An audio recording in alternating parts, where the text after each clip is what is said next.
नाम काम तरु काल कराला। सुमिरत समन सकल जग जाला। राम नाम कली अभिमत दाता। हित पर लोक लोक पीतु माता। नहीं कली काल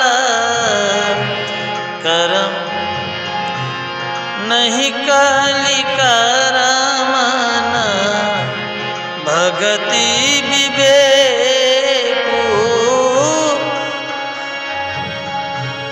राम नाम अवलंबन एकु। काल नेमि कली कपट निधान।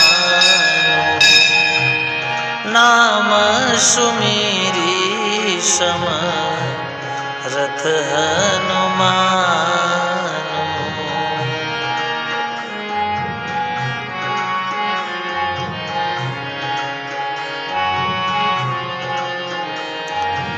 ऐसे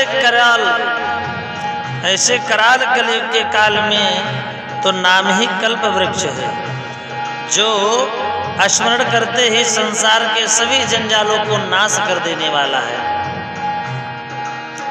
कलयुग में राम नाम मनोवांछित फल देने वाला है, परलोक का परम हितैषी और इस लोक का माता पिता है। अर्थात परलोक में भगवान का परधाम दिलाने वाला है और इस लोक में माता पिता के समान सब प्रकार से पालन और रक्षण करने वाला है राम नाम। कलयुग में ना कर्म है, ना भक्ति है, ना ज्ञान ही है, राम नाम ही एक आधार है। कलयुग में एक तो हम अल्प आयु के हैं, अल्प साधन के हैं, अल्प ज्ञानी हैं। इस अल्प आयु में भगवान की तपस्या नहीं की जा सकती है। भगवान की तपस्या और यज्ञ पूजा तो सतयुग द्वापर और त्रेता में कर सकते थे, हजारों वर्ष की आयु मिलती थी। रावण कुंभकर्ण जैसे महाप्रतापी देखो तप बल पर कितना कितना क्या प्राप्त कर लिए। तो तपस्या कलयुग के प्राणियों की बस की बात तो है नहीं, और ना ही धर्म के मार्ग पर चला जा सकता है। धर्म के मार्ग पर द्वापर में विशेष करके वर्णन मिलता है। धर्म के प्रतीक धर्मराज युधिष्ठिर थे, अधर्म का प्रतीक दुर्योधन था। भगवान ने जब धर्म को देखा कि ज्यादा ही बढ़ रहा है, इसका ज्यादा वृद्धि विकास हो रही है, तो महाभारत के युद्ध में अधर्म का विनाश कर दिया और धर्म की रक्षा करके धर्म की स्थापना कर दी। तो धर्मात्मा द्वापर में होते थे। भगवान श्री कृष्ण ने गीता में कहा है, यदा यदा हि धर्मस्य ग्लानिर्भवति भारत।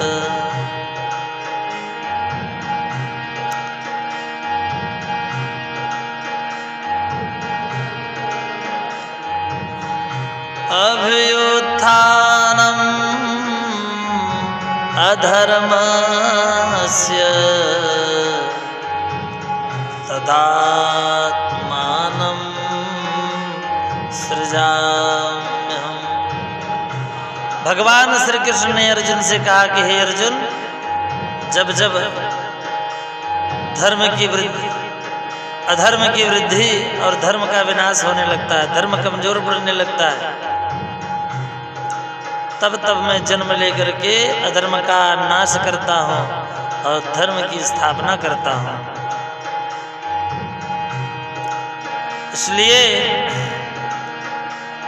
बाबा कहते हैं तुलसीदास जी कि कलयुग में सिर्फ राम नाम का ही एक अवलंबन है, दूसरा कोई उपाय नहीं है। वह सामर्थ्य ही नहीं है कलयुग के प्राणियों की कि और कोई उपाय कर ले। यदि और कुछ उपाय करता है तो व्यर्थ ही समझिए। भाय को भाय अनक आलस हो, भाय को भाय अनक आलस हो, नाम जपत मंगल दिस दस हो,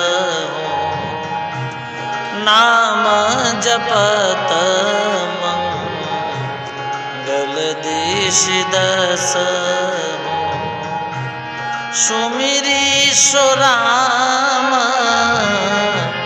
नाम गुण गाथा, सुमिरी सुराम नाम गुण गाथा, करुणाई रघु नाथ ही माथा, करुणाई रघु नाथ ही माथा। अच्छे भाव से, चाहे प्रेम से और चाहे बुरे भाव से, बिना मन के, आलस्य में,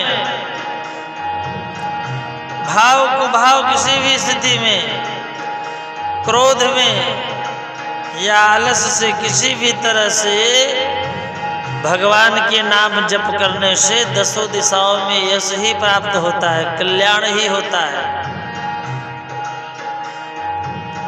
और उसी परम कल्याणकारी राम का स्मरण करके और श्री रघुनाथ जी को मस्तक नमा करके मैं राम जी के गुणों का वर्णन करता हूँ। बाबा कहते हैं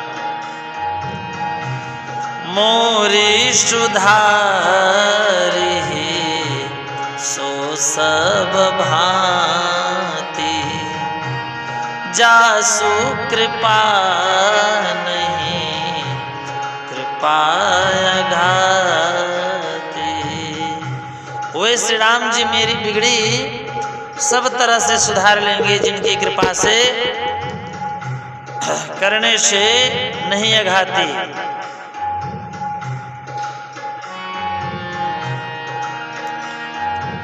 राम से उत्तम स्वामी और मुझ तरीका बुरा सेवक, इतने पर भी उन दयानिधि कि अपनी ओर देखकर मेरा पालन किया है।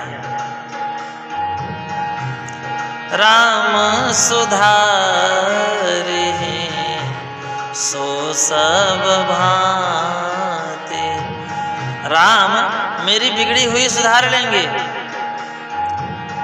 जिनकी कृपा से करने से नहीं अघाती। राम से उस उत्तम स्वामी और मुझसे का बुरा सेवक इस धरती पर नहीं। इतने पर भी दयानिधि ने अपनी ओर देखकर मेरा पालन किया, मेरी रक्षा की। हो कहावत सबू कहत, राम सहस्त उपहास, साहिब सीता नाथ सो, सेवक तुलसी दास। सब लोग मुझे श्री राम जी का सेवक कहते हैं और मैं भी बिना लज्जा संकोच के कहलाता हूँ। कहने वालों का विरोध नहीं करता हूँ। कृपालु श्री राम जी इस निंदा को सहते हैं कि श्री सीतानाथ जी कैसे स्वामी का तुलसीदास सा सेवक है। सीताराम जय सीताराम, सीताराम सीताराम जय सीताराम।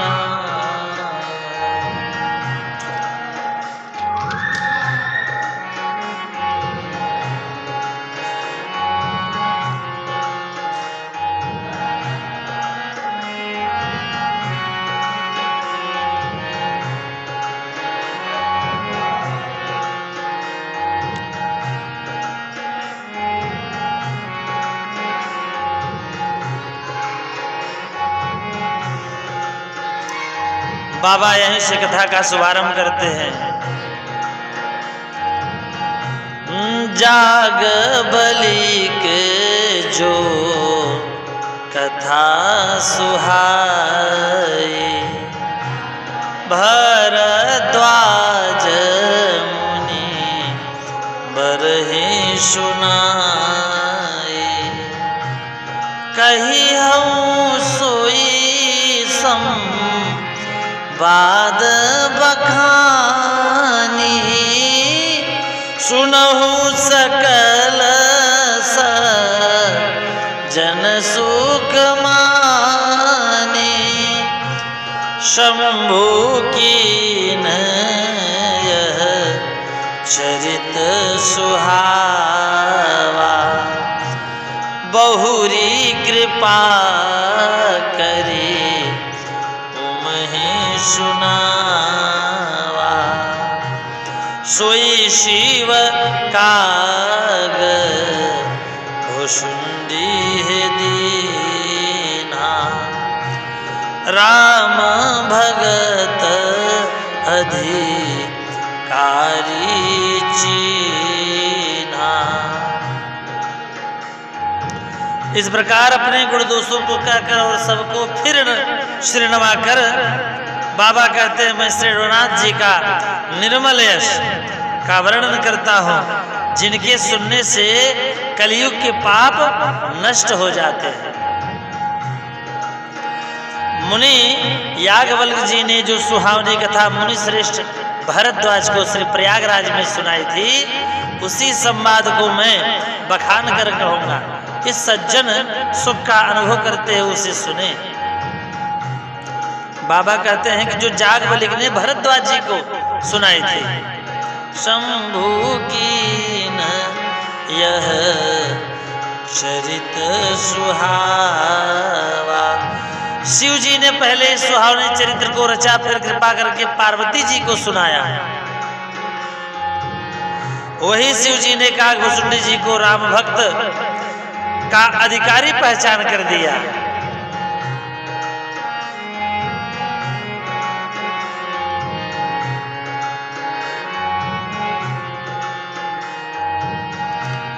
तेहि शन जाग बलिक पुनि पावा।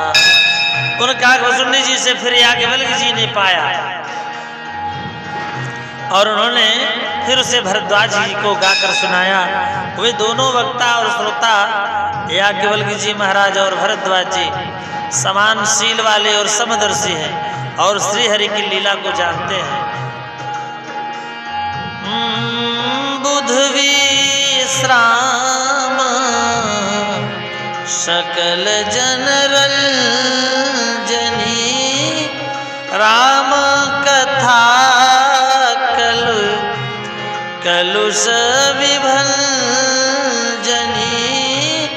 राम कथा कली पन्नग भरनी, उनि विवेक पावक कहूँ बुध विश्राम।